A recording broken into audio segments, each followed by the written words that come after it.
Hi guys, welcome back to another Top 13 video, Friday the Top 13, and we're just weeks away from Spooktober, so obviously this is going to be my last Top 13 for a little while until after October, because that's when we're going to do all of our October festivities and Halloween goodness. So for this list, I'm doing my Top 13 scariest film experiences. So for me, I'm not sure about you guys, but for me, I'm very hard to scare. So usually when I'm watching horror films, I'm hoping for at least a fun time and don't really expect to ever feel scared. But these 13 films are exceptions in my life. A lot of them from my childhood, some of them into my adulthood as well, but very few of them. And yeah, this would be a list I'm interested in knowing, what your entries are, which films have actually scared you out of your wits. That'd be awesome to hear.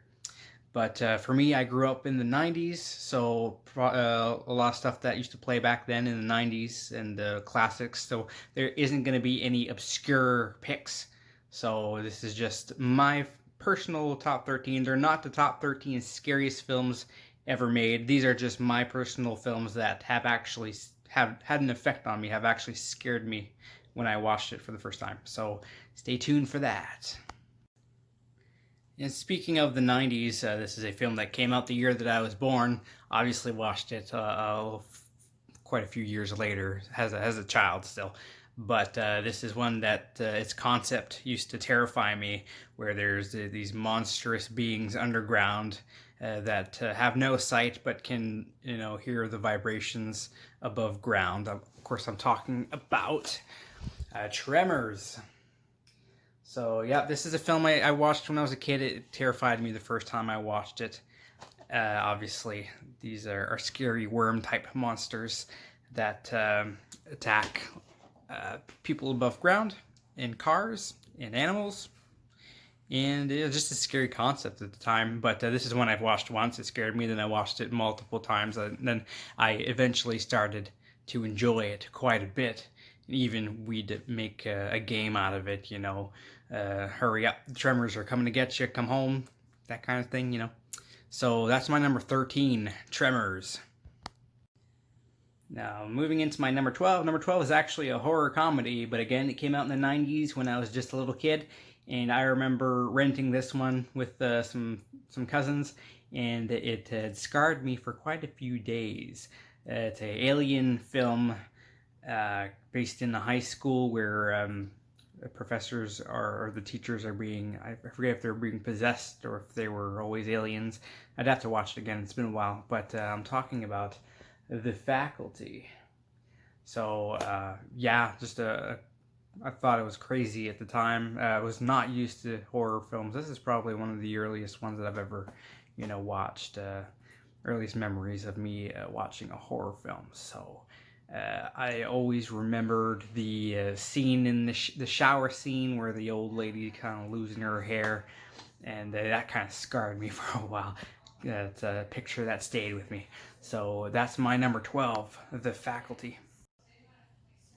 And number 11, a more modern horror film. This is probably the newest one on my list here, and it's one that I watched. It was my top film of that year, the year 2018, and this is Hereditary. So at the age that I am, it's very impressive if you're able to disturb me or kind of spook me, right? So this film did that, and it had been a very long time since I've felt that way about a film.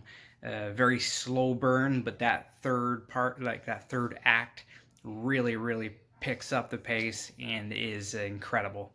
So if you enjoy the slow burn films, check out Hereditary, film about I guess you could call it some sort of satanic cult, but that's not really made obvious until very late in the film. So check it out, Hereditary.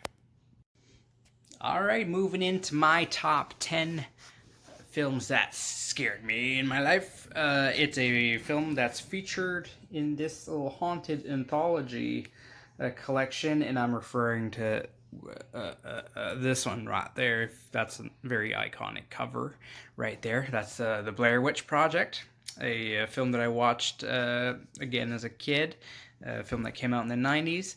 And it's one that kept me very, very tense throughout the film the first time that I had watched it, up until the very end. And I actually thought the end was kind of lackluster, even at that age. I thought that it would have been they could have done better. But still, throughout the film, I felt that tension. I felt that fear of the unknown. You know, the hikers or the film crew stuck in the woods, not knowing where they are. And you've got that iconic ending. Well, iconic. I think it's lackluster, but a lot of people think it's iconic. The house in the woods. So the Blair Witch Project, cracking my number 10. Moving on to number 9. This is a very, very, very, very familiar face to horror fans. Look at that, Michael Myers. So, obviously an iconic figure, a plethora of entries in this franchise, but being a child of the 90s, my very first experience with Halloween was Halloween H2O, and that's my entry for number 9, a film that I remember watching with my cousins way back when. It terrified me the first time that I watched it. I had to go to try to fall asleep midway through because I couldn't go on. Probably my first experience with one of these big name slashers. And the mask, the gigantic knife, it was just terrifying to me back when I was a kid. So obviously I watched it again the next day, like during daylight, and very much enjoyed it. And that's where I started to develop a love for slasher films right there. A little bit of history for you. So yeah, Halloween H2O, number 9. All right, number 8 is a film that I remember watching as a preteen. Zombies are a terrifying creature to the younger audiences, especially when there's something unique about them. You know, the shambling kind of zombies, overdone. You know, you see it in cartoons. You see it. You got the Romero films. It's it's a staple of that genre. But when you modify that recipe, that formula, you add running zombies, and they're not really undead, infected people with a high, risk of infection, very dangerous. Talking about 28 Days Later. So this is a film I remember, like I said, watching in my preteen years. I had watched it with a friend of mine, late night on a laptop, and I just remember thinking it was the most chilling, version, of that creature that I'd ever seen up to that point. Just the fast traveling, just the eyes and the kind of the expressions that the creatures had. I remember, watching it up until the scene in the church where you first encounter these creatures. I just remember thinking, oh my God, this is a terrifying film. And it still is a fantastic film, one of my favorite zombies films ever made. So that's saying a lot right there. That's 28 Days Later. All right, going into number 7. Number 7 is a film that came out I was an adult, so one later in my life, and it's a film that came out in 2013, a haunted house flick that gave me chills when I watched it. So a little bit more history on me. I loved horror films up until this time, the mid 2000s. I fell out of love with the genre. I just thought that modern horror films were just not doing it for me anymore, and I just I still catch some of the bigger names here and there, but I stopped following the genre altogether. That is until this film came out, The Conjuring, my number 7, the film that brought me back into the genre single-handedly. No, not single-handedly, but this is the one that made me go way deeper into collecting, into watching, binging, So The Conjuring is the film that did that for me.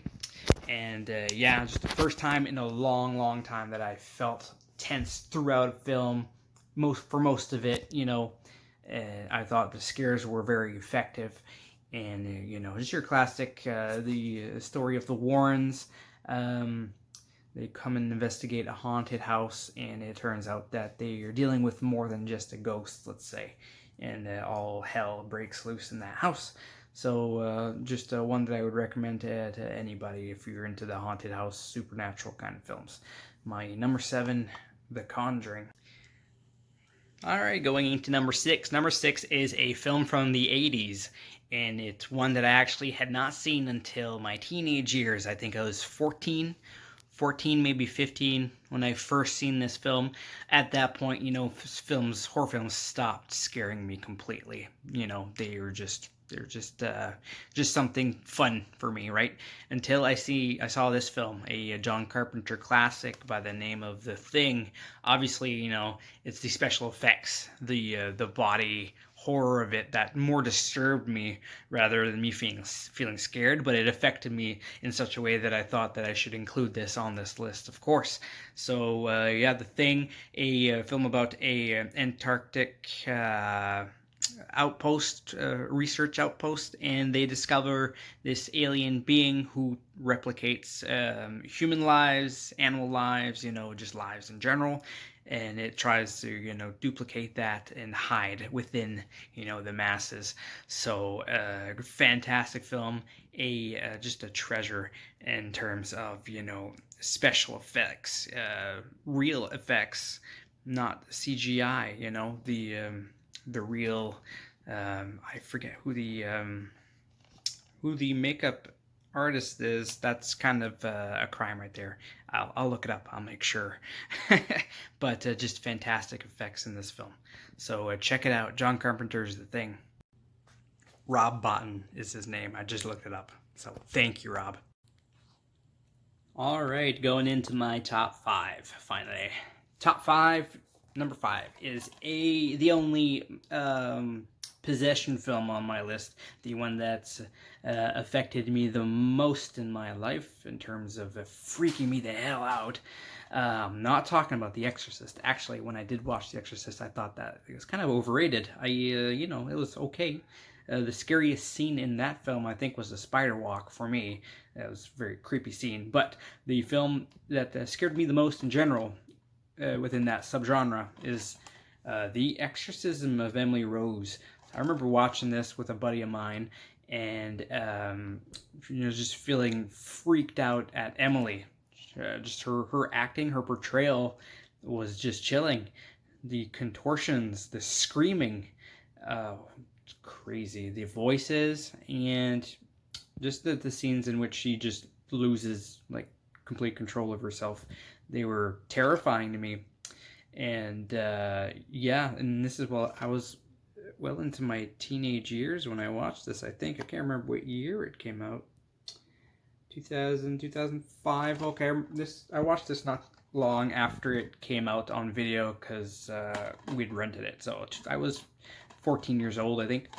So yeah, one that after we were done with it, we went to bed and I could still hear the screaming. I couldn't sleep. It freaked me out. Exorcism of Emily Rose. All right, number 4. Number 4 is another big name slasher film. This is a film whose icon I knew about before I watched the movies. Because you keep hearing about him. This burnt-faced knife, not knife-wielding, but knife-gloved villain by the name of Freddy Krueger. It's A Nightmare on Elm Street. I remember being afraid of this guy before I even watched the films. People would talk about him, and just the way they talk about him used to freak me out. And then eventually I watched the film, and remember being terrified by this guy. In particular, just the first scene where you see him walking down this alley where he's extending his arms, scraping his claws on it was a brick wall. Yeah. Just chilling. Has a has a young guy. You know, it's there's no way you can't be afraid of something that looks like this here. So Freddy Krueger, Nightmare on Elm Street, number 4. All right, going into my final 3. Number 3 is another film from the 80s, and it's one that made Bruce Campbell into the legend that he is today. The Evil Dead. Yes, I remember this film freaking me out, making me feel nauseous at points.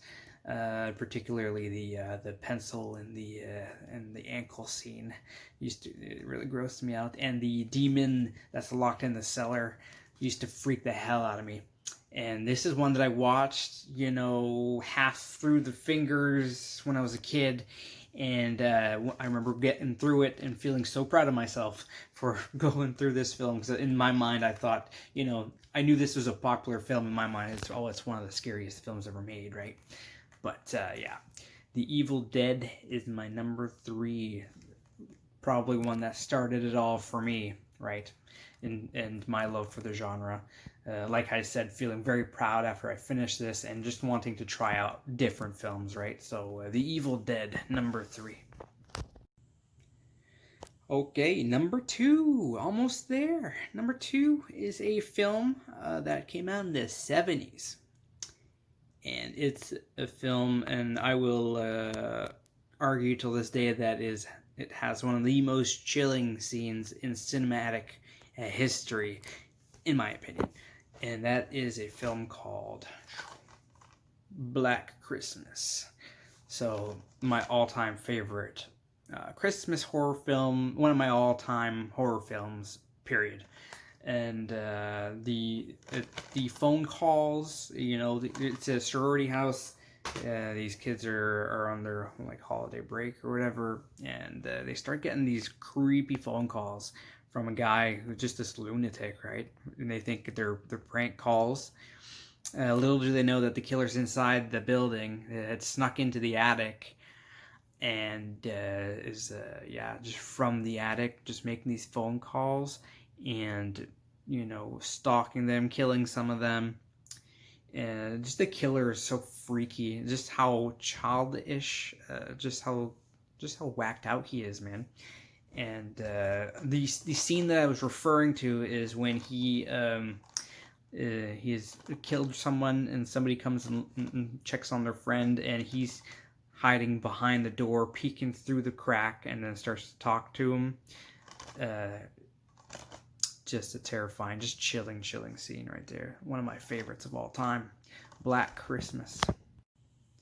All right, number one is a film that I hear people say that it hasn't aged well. The effects haven't aged well. A lot of people would say it's not even a very good film. Sure, fine.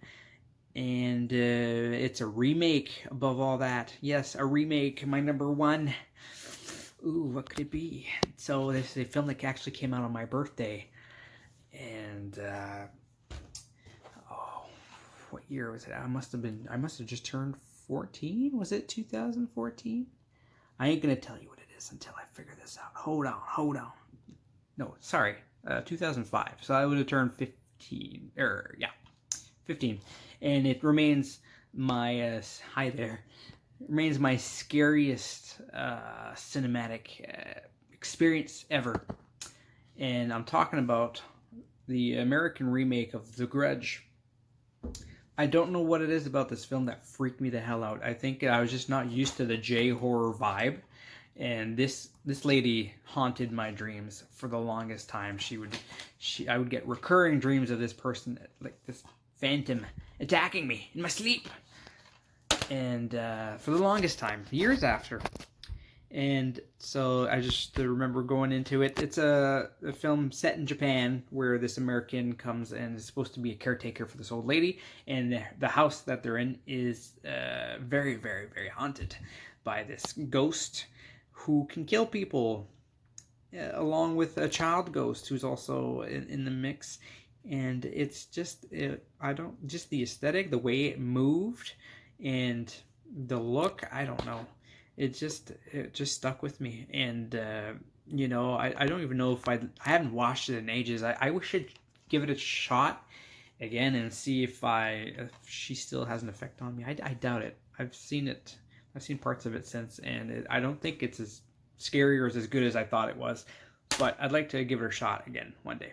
But that's my number one, The Grudge. What is your scariest horror film experience? Let me know in the comments below. Like I said, my last list until November. So October, I'm going to do this whole different thing, and then I will resume after October. I'll do my decades again, 90s, top 13 of the 90s. So, and let me know if there's any other kind of lists you want me to do that you're curious about. So stay tuned for that. I'll see you for Spooktober. Have a good one.